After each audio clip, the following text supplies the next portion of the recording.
was a huge herd of horses that just ran by, and they were fast. Did you hear them? Hello, friends. I'm Milo Fowler, an outdoor photographer and Navajo. I'm so glad you joined me here in the West Desert of Utah. And I'd like to say hello in Navajo. Ya'at-e.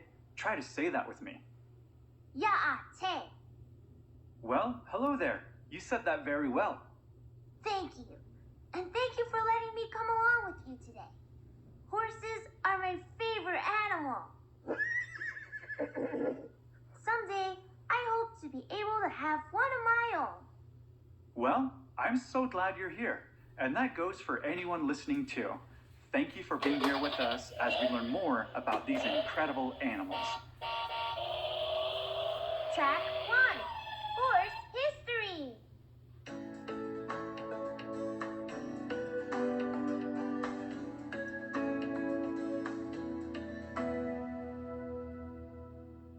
Wow, I love horses so much.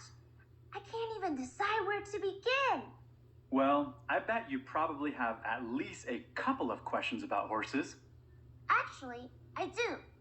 What makes a horse a horse? Is a zebra a horse? It looks like one.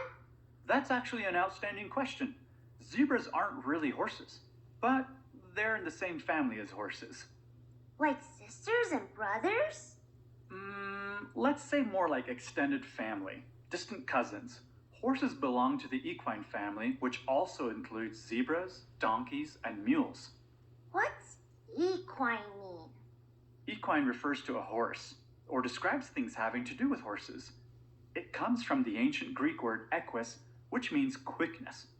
Good name then. Yes, so zebras, donkeys, and mules are horse-like, but aren't exactly the same as horses.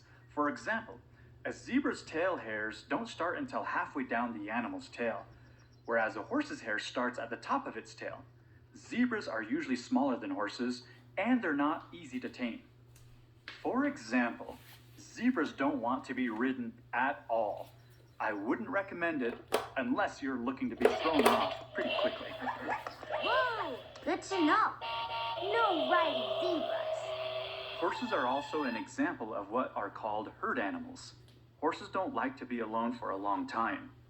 Living in a herd means that horses rely on one another for protection, security, and comfort. Comfort? How? Sometimes it's comfort of just having another animal around them, or it can mean working together. After all, we can all use a little help from our friends. That's true. Friends are so important. My friends and I help each other all of the time. How do horses help one another? Well, sometimes in the summer heat, a pair of horses will often stand nose to tail, each swatting flies from the other's face. Teaming up to get flies? I like it. And that's just one small way that horses stick together. In a herd that lives in the wild, the lead mare or female guides the group to safe places to graze or drink. The lead stallion or male often brings up the rear to protect the herd. Horses that live together on a ranch or a farm usually prefer to stay close to one another too. And on a ranch, they live next to people. They certainly do. You probably know that horses and people have worked side by side for a long time. Yep. I mean, I've seen pictures of people and horses from over 100 years ago.